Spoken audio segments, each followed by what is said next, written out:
بابا طاهر عریان همدانی. بابا طاهر عریان همدانی عارف و شاعر معروف قرن پنجم همزمان با عصر سلجوقیان میزیسته است. درباره تاریخ تولد و چگونگی آغاز زندگی او اطلاعات دقیق در دست نیست. برخی او را معاصر عین القضات همدانی که در قرن پنجم و بعض معاصر خواجه نصرالدین طوسی در قرن ششم هجری قمری می‌دانند که برابر با عصرهای دهم و یازدهم میلادی است. میگویند او با قناعت و وارستگی در روستای ملایر همدان عمر به سر برده است.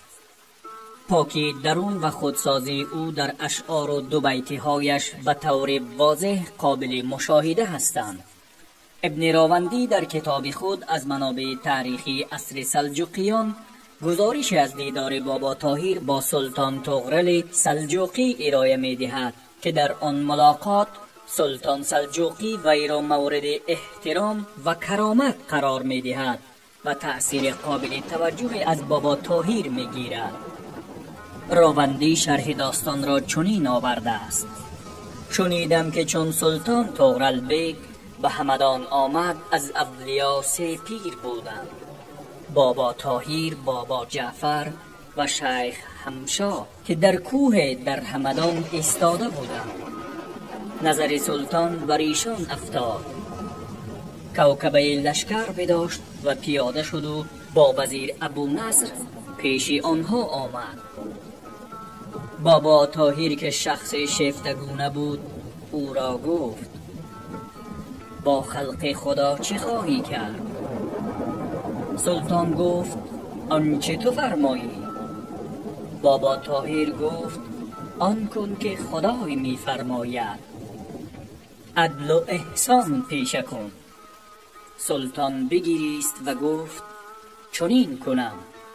بابا طاهر دستش بگرفت و گفت: پذیرفتی؟ سلطان گفت: چنین کنم. بابا سر آفتابه شکسته که سالها از آن استفاده می کرد در انگشت داشت، بیرون کرد و در انگشت سلطان کرد و گفت: مملکتی عالم چنین در دستی تو کردم، بر عدل باش. بجز این داستان که در منابع تاریخی آمده اند، اطلاعات بیشتری از زندگی شخصی بابا طاهر دسترس نیست.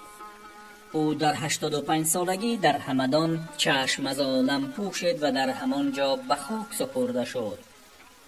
آرامگاه بابا طاهر عریان بر فراز تپه در شمال غربی شهر همدان ایران قرار گرفته است.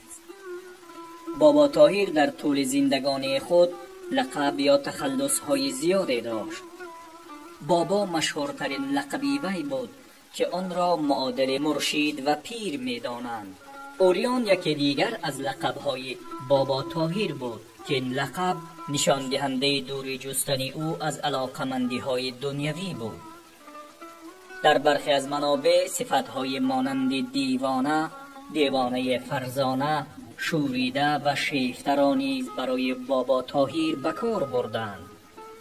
لور و همدانی از دیگر لقب‌هایی هستند که بابا طاهر به آنها خوانده میشد که یکی به قومیت و دیگری به زادگاه وی اشاره دارد. آثار و اشعار باقی مانده از بابا طاهر عریان نیز زیاد نیستند، اما امروزه همه بابا طاهر عریان را به خاطر 2 بیتی‌های شیرین و دلربایش میشناسند. این 2 بیتی‌های ساده در 2 نوع، عوام پسند و خاص پسند سروده شدند.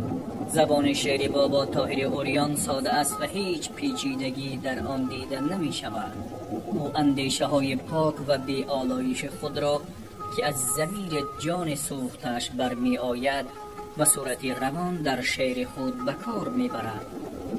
سروده های اندکی که از بابا طاهر باقی مانده است خصوصیت هایی دارند که سبک شعری او را از اشعار دیگران جدا می کند. سادگی، عشق، عرفان، پند و اندرز، کاربرد عنصرهای طبیعت و سور خیال از مهمترین این خصوصیت هاست. همچنین رساله عرفانی از بابا طاهر عریان با زبان عربی به جای مانده است که اشارات نام دارد و مضمون آن درباره معرفت، علم، عبادت و محبت است. افزون بر این چند قصیده و غزل هم به بابا طاهر عریان منسوب می‌دانند. حالا باشد نمونه چند از دو بیتی های شیرین و دلربای بابا طاهر عریان پیشکشتان می‌گردانیم.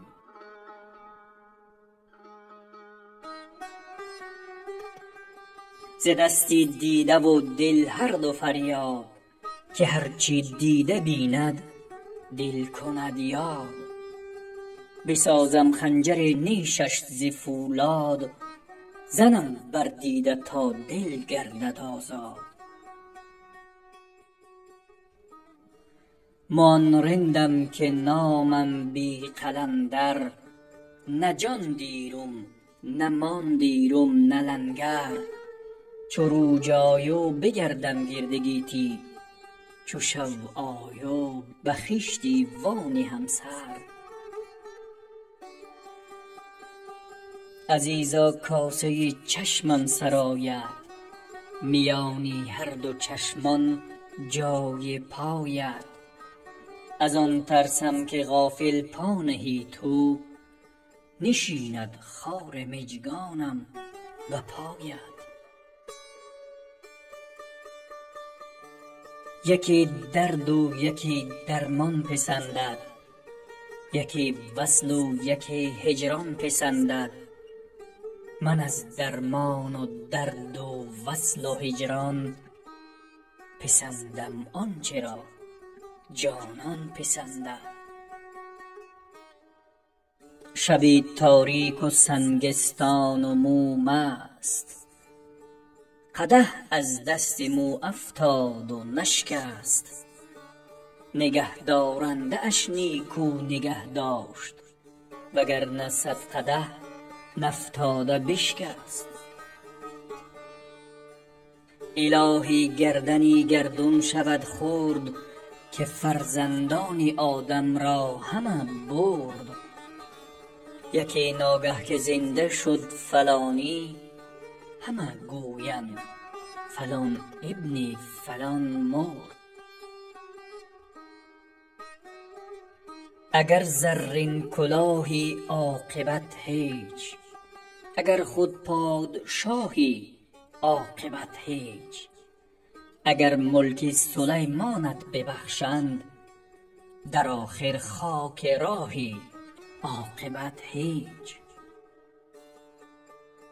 ببندم شال و می پوشم قدک را، بنازم گردشی چرخ و فلک را.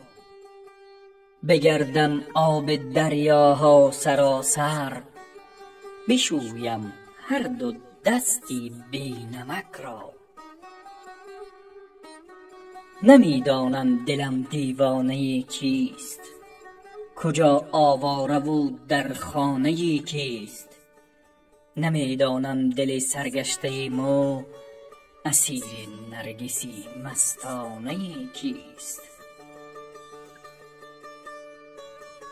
غریبی بس مرا دلگیر دارد، فلک بر گردنم زنجیر دارد. فلک از گردنم زنجیر بردار، که غربت خاک دامنگیر دارد. تنی محنت کشی دیرم خدایا، دل با غم خوشی دیرم خدایا. ز شوق مسکن و داد غریبی، به سینه آتشی دیرم خدایا. گر یار مرا دیدی به خلوت، بگو ای بی وفا ای بی مروت. گریبانم ز دستت چاک چاک و، نخواهم دوخت تا روزی قیامت. ته دوری از برم دل در برم نیست، هوای دیگری اندر سرم نیست. به جان دلبرم کز هر دو عالم، تمنای دگر جز دلبرم نیست. بی تو سر در بیابانم شب و روز، سرشک از دیده بارانم شب و روز. نه بیمارم که جایم می کری درد، همی دانم که نالانم شب و روز.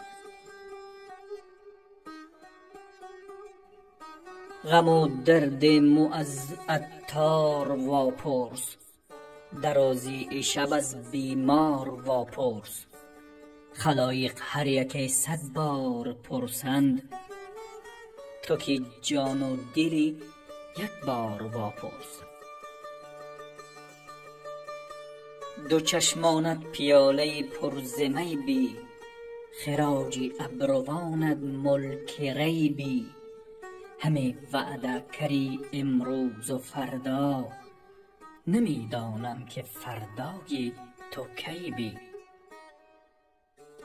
عزیزان از غم و درد جدایی، به چشمونم نمونده روشنایی. به درد غربت و هجرم گرفتار، نه یار و همدمی نه آشنایی. 3 درد آمد به جونم هر 3 1 بار، غریبی و اسیری و غمی یار. غریبی و اسیری چاره دیره، غمی یار و غمی یار و غمی یار. دلا غافل ز سبحانی چه حاصل، مطیع نفس و شیطانی چه حاصل. بود قدر تو افزون از ملایک، تا قدر خود نمیدانی چه حاصل.